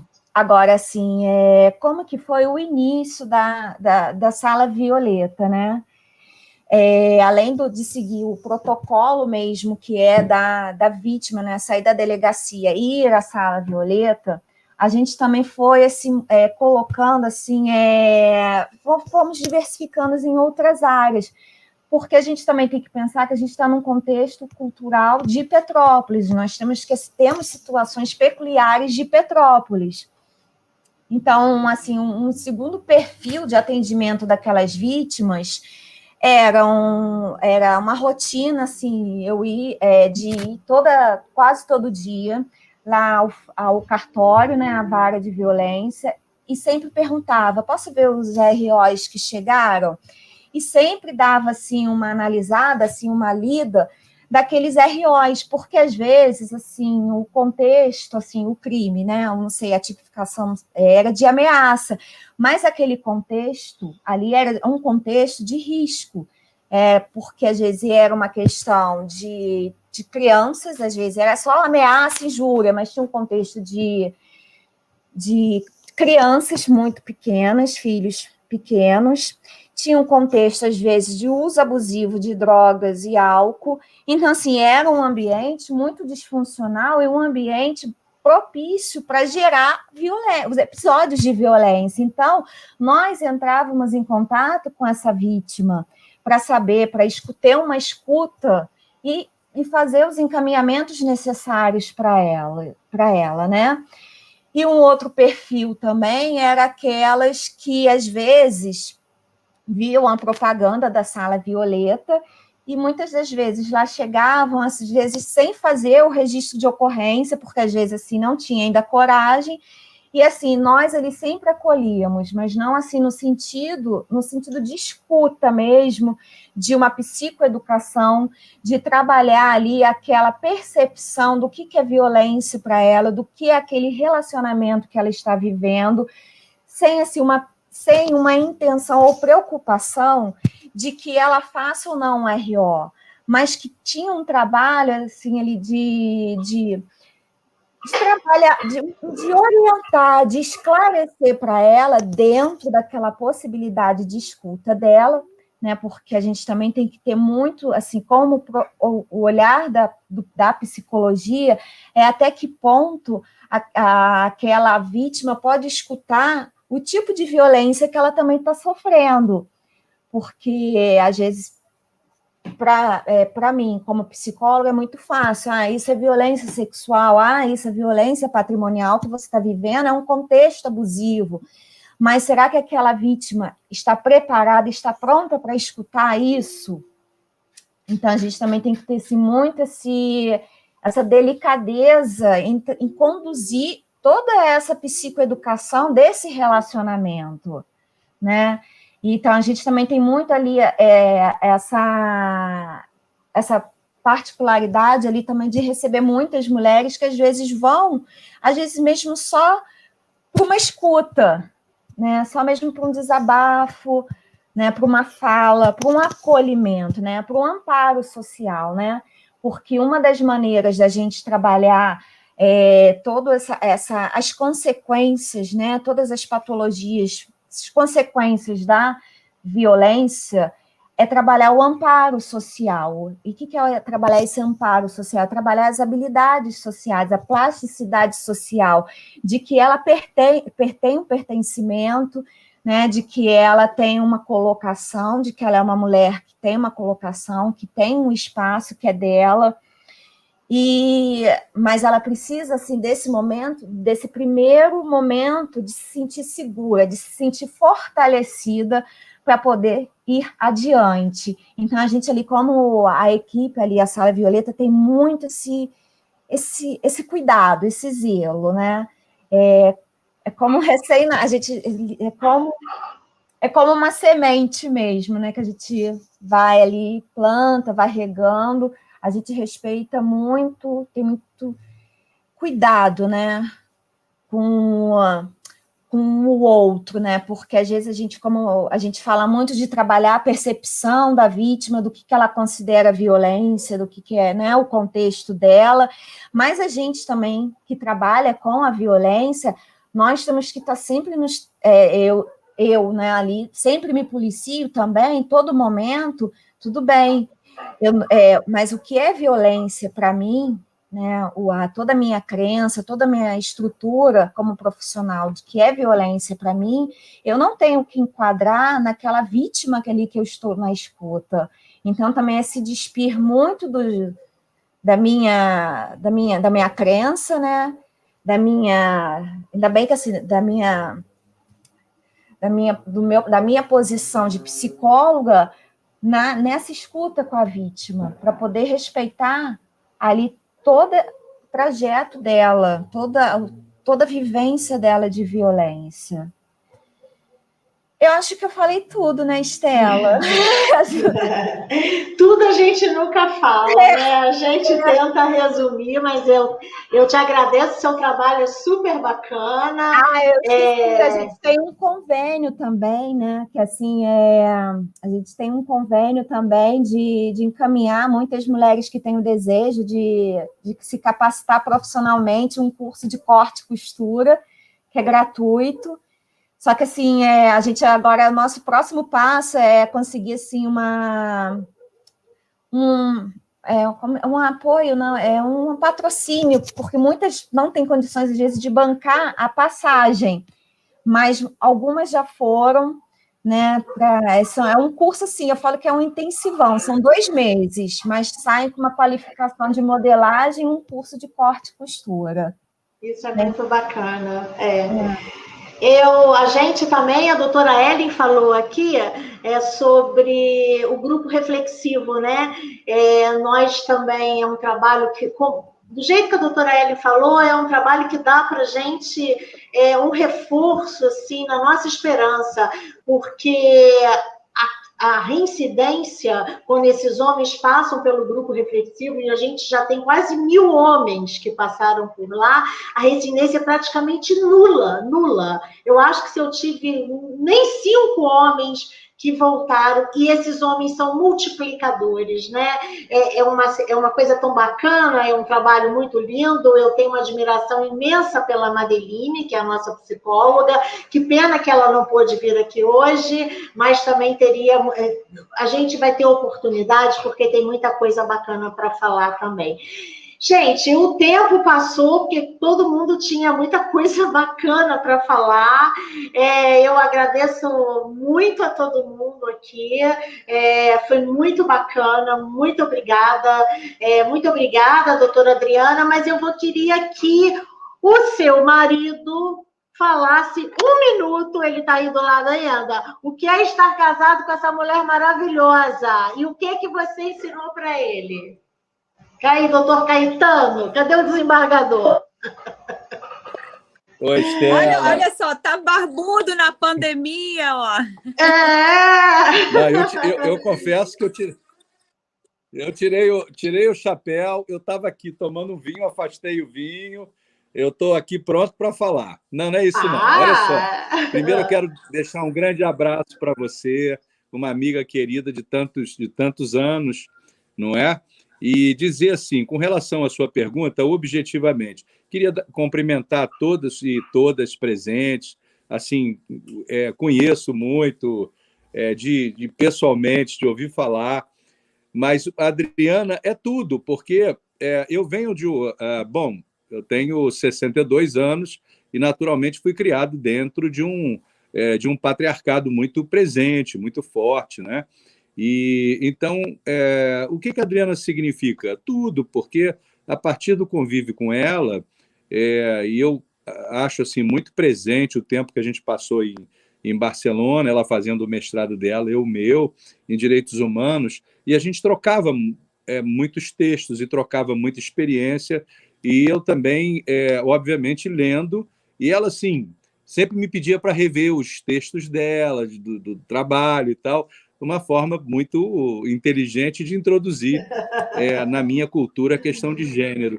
Então, foi assim, aos pouquinhos eu fui incorporando e sem nenhum tipo de reação, e, obviamente, hoje sou um homem feminista e tenho muito orgulho disso, porque acho que, principalmente, posso falar da minha geração, que é o lugar que eu estou falando, a gente foi criado numa cultura muito machista, muito patriarcal. Então, a Adriana tem dentre mil significados, tem esse significado especial de me ter trazido à luz, porque realmente é um sinal. O homem feminista, sem falsa modéstia, é um homem inteligente. Então, fica aqui, ela tem todo esse significado para mim, que um homem sensível, um homem inteligente, e um homem que sabe muito bem que imerecidamente foi criado com privilégios principalmente nós, homens brancos e de classe média, enfim, nós fomos criados com privilégios que não merecíamos. Então, é hora de devolver muita coisa que a gente recebeu imerecidamente. E isso, ao contrário do que muitos pensam, é um sentimento que faz muito bem. Então, fica respondendo a sua pergunta e agradecendo o carinho de ter me chamado. Um beijo grande para todos vocês. Eu ouvi atentamente tudo e aprendi muito. Muito obrigado. Ah, que bom, que bom. E é muito bom, né, gente, ter um homem com essa visão, Fofo, né? ter um homem que foi arrebatado. Aqui, ó, o livro que eu estou lendo, olha aqui, ó, A Criação do Patriarcado. Ó. Pois é, tá vendo? Eu estou lendo esse livro, Adriana.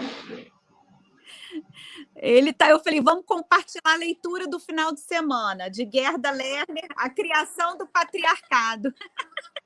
Vamos anotar. Estou lendo esse mesmo livro. Só. Você está lendo esse também? Também estou lendo esse mesmo livro. Do patriarcado. Ah, que bacana, tá que bacana. Tá dando para ver. Que bom! Nossa, isso é muito importante, o que a Adriana fez de arrebatar um homem, né? Que veio lá do patriarcado, esse arrebatamento de trazer esse homem para esse... Porque, como ele falou, como o desembargador falou, o homem que se torna feminista, ele é um homem inteligente. E para nós, mulheres, ele é um homem fundamental. E é esse homem feminista que vai nos ajudar, porque é muito importante que tenhamos homens assim, né? Faz toda uma diferença, muito bacana. Gente, muito obrigada. Fala, Adriana. Então, Então, olha, muito obrigada para todo mundo, foi muito legal. Adriana, muito obrigada, eu fiquei te esperando, valeu a pena. Quanto tempo te esperando para fazer uma live com você? Caio, olha, agradeço a todas, as minhas queridas, a Cláudia, que também se tornou uma querida aqui. A gente vai fazer, vamos buscar fazer uma live bacana, chamar a Capitã Andy para a gente também fazer, para falar. A gente tem que falar e é isso que a gente tem. A comunicação é tudo, não é, gente? Ana Maria voltou, querida. Ana Maria, todas as vezes que você recebeu os melhores elogios, todos, de todo mundo, você tinha caído. Fique sabendo que você foi muito elogiada.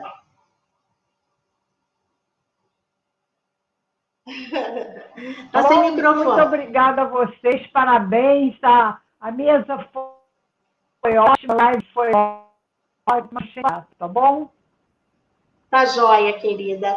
Eu acho que a Adriana caiu, acho que não tem mais. O que vocês acham? A gente espera para despedir ou a gente pode partir por aqui? A nave é sua, Estela. Estou sem bateria lá, ela escreveu. Ela está sem bateria. Gente, foi muito bom. Muito obrigada para todas vocês. Boa noite, tá? Boa noite. Boa noite, Eli. Todas. Muito legal, gente. Obrigada, gente. Beijo. Tchau. Tchau. Salve 30 de abril. Salve 30 de abril. Muito da Silvana. Silvana é um barato. Vamos conhecer presencialmente. Isso aí. Ô, Cláudia, obrigada. As outras eu já conhecia, ela não conhecia. Então, é isso mesmo. Vai ter oportunidade. Teremos, isso mesmo. Cláudia, obrigada, porque foi a sua... Você que deu a ideia, tchau, Ana, de fazer hoje essa comemoração. A ideia foi da Cláudia. Vamos fazer no dia 30, e todo mundo pôde fazer no dia 30, que bom. E essa foi uma homenagem. A gente merece, né? Essa homenagem. Com certeza, com certeza. Não é? Um beijo, meninas. Tchau. Beijo em todos. Tchau, gente. Tchau.